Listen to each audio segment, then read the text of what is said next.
The sun was beginning its slow descent toward the Arizona horizon when the stranger rode into Millbrook Valley, his horse limping and his hat pulled low against the dust that seemed to coat everything in this god-forsaken corner of the territory. From her kitchen window, Anna Carpenter watched him approach her small farmhouse with the wariness of a woman who had learned to be careful of unexpected visitors. At 28, Anna had been widowed for 3 years, left to manage her late husband's struggling farm with nothing but determination and the kind of quiet strength that frontier life demanded. The drought had lasted 2 seasons now. Her few remaining cattle looked as tired and dusty as everything else in the valley. Most of her neighbors had already given up and moved on, leaving Anna increasingly isolated in a landscape that seemed determined to break her spirit. The stranger dismounted carefully, favoring his left leg, and Anna could see that both man and horse had traveled far and hard. His clothes were well-made, but travel-worn, and there was something in the way he carried himself, despite the obvious exhaustion and pain, that spoke of education and refinement beneath the dust and stubble. Anna dried her hands on her apron and stepped onto the porch, her rifle within easy reach, but her expression cautiously welcoming. "Evening, mister. Ow. You look like you could use some help." The man looked up, and Anna felt her breath catch. Even shadowed by his hat brim, his eyes were the deep blue of a clear winter sky. And when he smiled, weary but genuine expressions, something inside her chest fluttered in a way it hadn't since Robert had died. "Evening, ma'am. I'm sorry to trouble you, but my horse threw a shoe about 5 miles back, and I'm afraid we're both pretty well played out." His voice carried the cultured tones of an Eastern education. But there was something else beneath it, a warmth that made Anna's instinctive caution begin to fade. "No trouble at all," Anna found herself saying. "Why don't you get your horse some water from the trough there, and I'll see about supper. You're welcome to stay the night if you need to. There's a lean-to behind the barn that'll keep you dry." The stranger removed his hat, revealing thick, dark hair touched with premature silver at the temples. "That's very kind of you, Mrs. Dodd." "Carpenter?" "Anna Carpenter." She hesitated, then added, "I'm widowed." "I'm sorry for your loss," he said with genuine sympathy. "I'm Michael, Jordan." The slight pause before his surname made Anna wonder if he was telling her the complete truth. But she'd learned not to pry into the reasons people might have for keeping their business private. As Michael tended to his horse, Anna went back inside and surveyed her sparse pantry with growing embarrassment. She'd been planning on beans and cornbread for her own supper, hardly fair fit for a guest, especially one who spoke and carried himself like a gentleman. But it was all she had, and frontier hospitality demanded that she share whatever she could offer. By the time Michael knocked softly on her door, the sun was painting the sky in shades of gold and crimson that made even her humble farmhouse look beautiful in the fading light. Anna had managed to stretch her simple meal with some preserved peaches and the last of her coffee, setting the table with her mother's good, china-chipped, but still serviceable. "Please, sit," she said, suddenly self-conscious about the modesty of her home. The kitchen was clean but sparse, with more empty shelves than full ones. She was acutely aware of the patches in her dress and the way her hands showed the calluses of hard work. Michael settled into the chair she indicated, but not before pulling out her own chair for her courtesy that spoke of good breeding and made Anna's cheeks warm with unexpected pleasure. When was the last time anyone had treated her like a lady rather than just another struggling farmer? "This looks wonderful," Michael said, as she served him beans and cornbread that she knew were plain at best. "It's not much," Anna replied, taking her own seat. "Times have been hard with the drought and all." Michael took a bite and made a sound of genuine appreciation that surprised her. "It tastes like home," he said simply, and something in his voice made Anna look at him more carefully. There were lines around his eyes that spoke of worry and sleepless nights. And despite his refined speech, his hands bore calluses of their own. This was a man who had known hard work, who understood the value of a simple meal shared in friendship. "Are you from around here originally?" Anna asked, curiosity getting the better of her natural reserve. Michael's smile turned rueful. "Upon a time. I've been away for many years, but I'm hoping to reconnect with my roots, you might say." As they ate, their conversation flowed with surprising ease. Michael proved to be an engaging companion, asking thoughtful questions about her farm, her life, the challenges of the drought. He listened with the kind of attention that made Anna feel like her words actually mattered, like she was more than just a forgotten widow struggling to survive on the edges of civilization. "You're managing all this land by yourself?" he asked. Genuine admiration in his voice as he looked out the window at her modest spread. Anna felt heat flood her cheeks. "I do what I can. It's not much compared to what it once was, but it's home." "It takes real courage to stay when others have given up," Michael said quietly. "Your husband would be proud of you." The simple words spoken with such sincerity brought unexpected tears to Anna's eyes. It had been so long since anyone had acknowledged her struggles or recognized the strength it took to keep going day after day. "I'm sorry," she said, wiping at her eyes with embarrassment. "I don't know what's come over me." "Don't apologize," Michael said gently. "Sometimes it helps to have someone witness how hard you're fighting." After supper, they sat on the porch, in the gathering darkness, sharing the comfortable silence that comes between people who understand each other without need for constant words. The night air carried the scent of sage and dust, and overhead the stars began to appear with the brilliant clarity only possible in the vast emptiness of the desert. "It's beautiful here," Michael said softly, his eyes on the star-filled sky. "Lonely, though," Anna admitted before she could stop herself. Michael turned to look at her, his expression thoughtful. "Yes, I imagine it would be." Something passed between them in that moment, an understanding, a spark of connection that made Anna's heart race with possibilities she hadn't dared to consider in years. This stranger, with his kind eyes and gentle manner, was awakening feelings she'd thought buried with her husband. "I should let you get some rest," Michael said finally, rising from his chair. "Thank you for the meal and the hospitality. I haven't felt this welcome anywhere in longer than I care to remember." Anna stood as well, reluctant to see the evening end. "You're welcome to stay longer if you need to, until your horse is fit to travel." Michael's smile was warm and grateful. "That's very kind. Perhaps another day or two if you don't mind the company." "I don't mind at all," Anna said, meaning it more than she probably should have, as she watched him walk toward the barn. Anna felt a mixture of anticipation and anxiety that kept her awake long into the night. She barely knew this man, but something about him called to the lonely, aching parts of her heart in a way that was both wonderful and terrifying. Michael stayed for 3 days, and they were the best days Anna had known since Robert's death. He proved to be handy with repairs, fixing her broken fence posts and the loose board on her porch with the easy competence of a man who understood how things worked. But it was his company she treasured most, the way he listened when she talked about her dreams for the farm.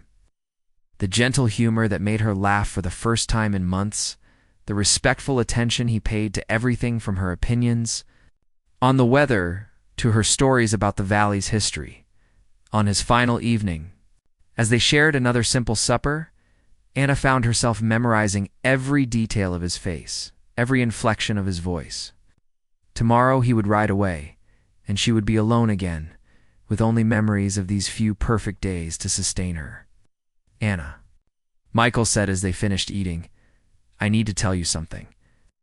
The serious tone of his voice made her stomach clench with anxiety. "What is it?" Michael was quiet for a long moment, his fingers turning his coffee cup in slow circles. "I haven't been entirely honest with you about who I am." Anna's heart sank. Of course, she'd been foolish to think that a man like Michael, educated, refined, clearly from money, would have any real interest in a struggling widow farmer. No doubt he had a wife waiting for him somewhere, or obligations that made their growing connection impossible. "I see," she said quietly, trying to keep the hurt from her voice. "No, I don't think you do." Al reached across the table and covered her hand with his own. "My name isn't really Jordan. Sinclair.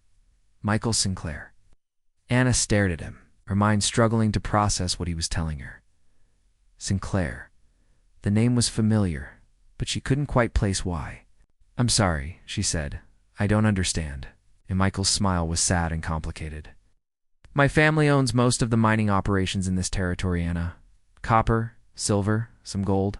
We have interests in California, Nevada, Colorado. Probably buy this entire county without thinking twice about it. The words hit Anna like a physical blow. She pulled her hand away from his, her chair scraping against the floor as she stood abruptly. "You're rich," Harry Michael confirmed quietly. Anna turned away from him, her mind reeling. Everything made sense now: his educated speech, his refined manners, the quality of his clothes despite their travel wear. He was slumming, playing at being a common traveler while she'd been serving him beans and cornbread like he was some kind of charity case. "Why didn't you tell me?" she asked, her voice tight with humiliation and growing anger. Michael rose and moved toward her, but Anna stepped away. "'Cause I wanted to know what it felt like to be treated as just a man, not as a Sinclair fortune. Do you know how long it's been since someone cooked for me without expecting something in return? Since someone talked to me because they enjoyed my company rather than because they wanted my money. So I was an experiment," Anna said bitterly. "A chance for the rich man to play pretend with the poor widow."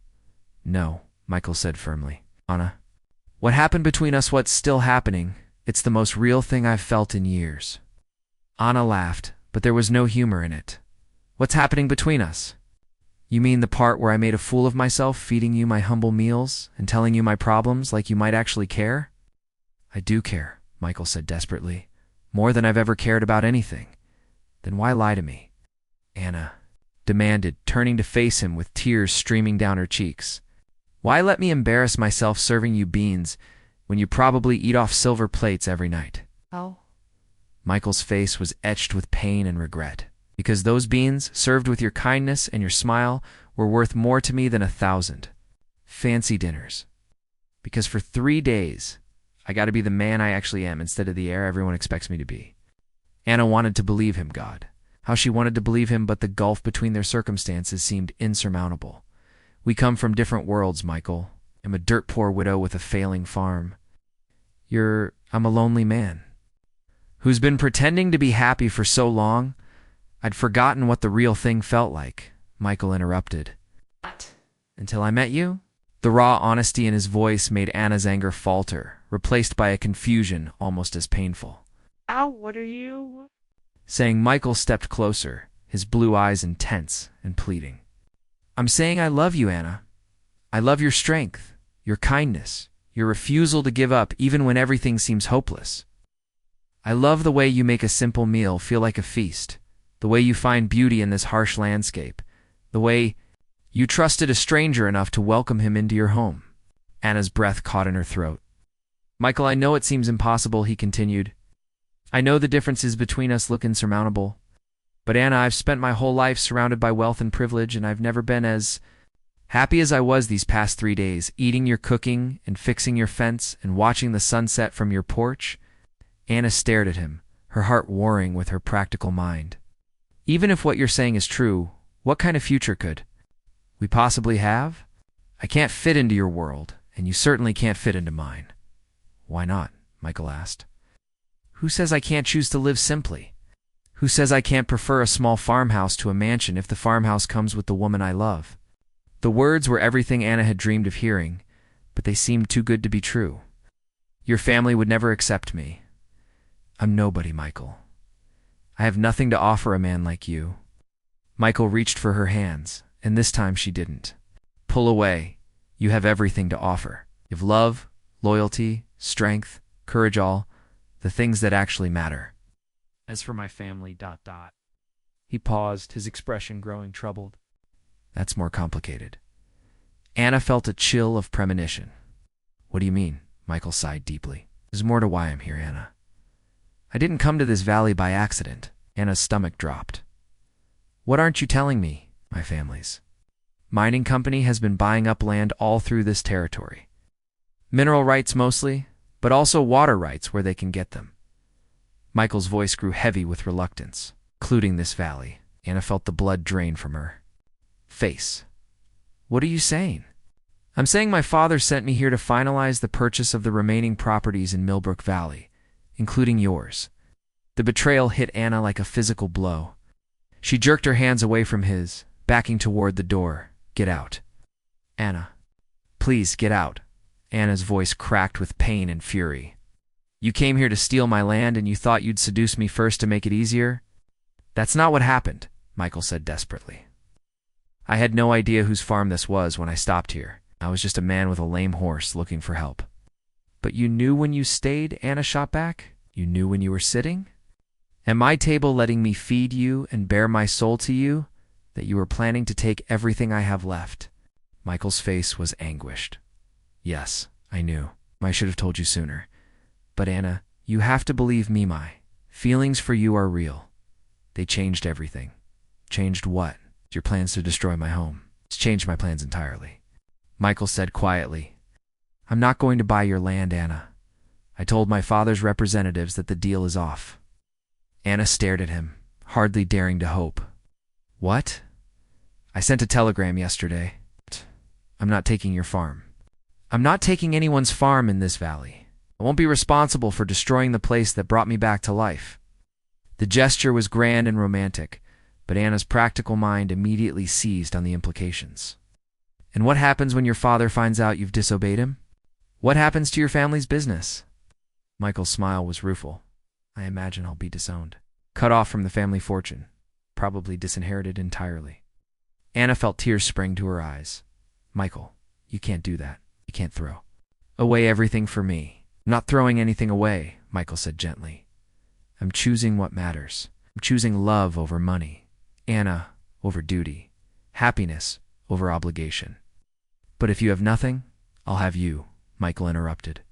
If you'll have me, I may not be able to offer you a life of luxury, but I can offer you my heart, my hands, my complete devotion. We can work this farm together, build something real and lasting. Anna looked at this man, this wealthy heir who was willing to give up everything for her. Hand felt her heart breaking with the impossibility of it all. Michael, even if I believed you meant it now, what happens in 5 years when you're tired of being poor? When you miss your old life and start to resent me for costing you your fortune? That will never happen, Michael said with absolute certainty. Don't know that, Anna replied sadly. And I can't ask you to sacrifice everything for me. It's too much. Michael was quiet for a long moment, and when he spoke again, his voice was thick with unshed tears. So where does that leave us? Anna closed her eyes, feeling as if her heart were being torn in two. It leaves you going back to your world, and me staying in mine. Anna, please, she whispered. Just go. Before this gets any harder than it already is. Michael stared at her for a long moment, his blue eyes bright with pain and desperate love. Finally, he nodded slowly. If that's what you want, it's what's best for both of us, Anna said, though the words felt like lies on her. Tongue, Michael picked up his hat and moved toward the door, but paused with his hand on the latch. For what it's worth, Anna, these 3 days with you have been the happiest of my life. Whatever happens next, I'll never forget what you gave me. After he left, Anna sank into her chair and wept until she had no tears left. She'd found love, and lost it in the space of 3 days, and the farmhouse that had felt so comfortable with Michael's presence now seemed empty and cold. The weeks that followed were the darkest Anna had known since Robert's death. She threw herself into the endless work of maintaining the farm. But everything reminded her of Michael, the fence posts he'd repaired, the board he'd fixed on the porch, the chair where he'd sat across from her at meals she heard nothing from. Him, and told herself it was for the best. He would return to his wealthy family, find some society bride who could match his background, and eventually forget about the poor widow who had briefly captured his heart. It was the way these things worked in the real world, no matter what romantic novels might suggest. But late at night, lying alone in her bed, Anna allowed herself to remember the way Michael had looked at her, the gentleness of his hands, the absolute sincerity in his voice when he'd told her he loved her. Had she been a fool to send him away? Had she let pride and fear cost her the only chance at happiness she might ever have? The answer came 6 weeks later in the form of a letter delivered by the territorial mail service. Anna recognized the careful handwriting immediately, and her hands shook as she broke the seal. My dearest Anna, I hope this letter finds you well, and that you'll forgive the liberty I'm taking in writing to you. I know you asked me to go, and I've respected your wishes. But there are things I need you to know. First, you were right about my family. My father was furious when he learned I'd refused to complete the land purchases in Millbrook Valley. Officially disowned me, cut me off from the family business and fortune entirely. I'm no longer Michael Sinclair, heir and businessman. I'm just Michael, a man trying to figure out how to make his way in the world with nothing but his education and his hands. Second, I don't regret it, not for a moment. The man I was before I met you was hollow, going through the motions of a life that meant nothing to him. You showed me what it felt like to be truly alive, to find purpose in simple things, to love with my whole heart. I'd rather be poor with that knowledge than rich without it. Third, and most importantly, my feelings for you haven't changed. If anything, they've grown stronger during these weeks apart. I wake up every morning thinking of your smile, and I fall asleep every night remembering the sound of your laughter. You are in my blood, Anna Carpenter, and I don't think any amount of time or distance will change that. I'm not writing to ask you to reconsider your decision. I understand why you sent me away, and I respect your reasons. But I wanted you to know that if you ever change your mind, if you ever decide that love might be worth the risk after all, I'll be in Tucson. It's working as a surveyor for the territorial government. It's honest work that pays enough to live on. And I'm finding satisfaction in building something with my own hands instead of inheriting it. Know that whatever you decide, you'll always have my heart. You saved me, Anna, in ways I'm still discovering. Forever yours, Michael. Anna read the letter 3 times, her heart aching with love and longing, and a terror that felt almost overwhelming. Michael had given up everything for her, his fortune, his family, his entire way of life. He was in Tucson, alone, working for wages when he could have been living in luxury, and he was still willing to wait for her. That evening, as Anna sat on her porch watching another spectacular desert sunset, she finally allowed herself to face the truth she'd been running from. She loved Michael Sinclair, not his money or his status, but the man himself, the man who fixed fences and listened to her dreams and made beans and cornbread taste like a feast through the simple magic of his presence. She'd sent him away out of fear, convincing herself that she was protecting them both from inevitable heartbreak. But what if she'd been wrong? What if love really was worth the risk? What if the happiness they'd found together, brief as it was worth fighting for? The drought finally broke 3 days later, with a thunderstorm that seemed to shake the very mountains. Anna stood on her porch watching the rain pour down on her parched land. And suddenly she knew with crystal clarity what she had to do. It took her 2 days to arrange for her neighbor to watch the farm, pack her few belongings, and make the journey to Tucson. Anna had never been to a town that large, and the bustling streets and numerous buildings felt overwhelming after the isolation of the valley, but she was determined to find Michael, to tell him that she'd been wrong, that love was indeed worth any sacrifice. She found him at the surveyor's office, just as he was finishing his work for the day. Through the window, Anna watched him carefully, rolling up maps and cleaning his instruments, his movements precise and efficient. He looked thinner than she remembered, and there were new lines of worry around his eyes, but he was still the most handsome man she'd ever seen. Anna took a deep breath, gathered her courage, and walked through the door. Michael looked up at the sound of the bell, and when he saw her, his face went through a series of emotions: surprise, hope, and a joy so profound it took her breath away. "Anna," he said, her name a prayer on his lips. "Hello, Michael," she replied, her voice shaking with nerves and anticipation. They stared at each other across the small office, neither moving, both afraid to hope that this reunion might be real. "What are you doing here?" Michael asked finally. Anna stepped closer, her heart hammering against her ribs. "I came to tell you that you were right. Love is worth the risk. Any risk." Nice. Michael's eyes filled with tears. "Anna, I came to tell you that I love you," she continued, the words tumbling out in a rush. "Not in spite of the sacrifice you made, but because of the kind of man who would make it. I love your strength, your integrity, your willingness to choose what's right over what's easy."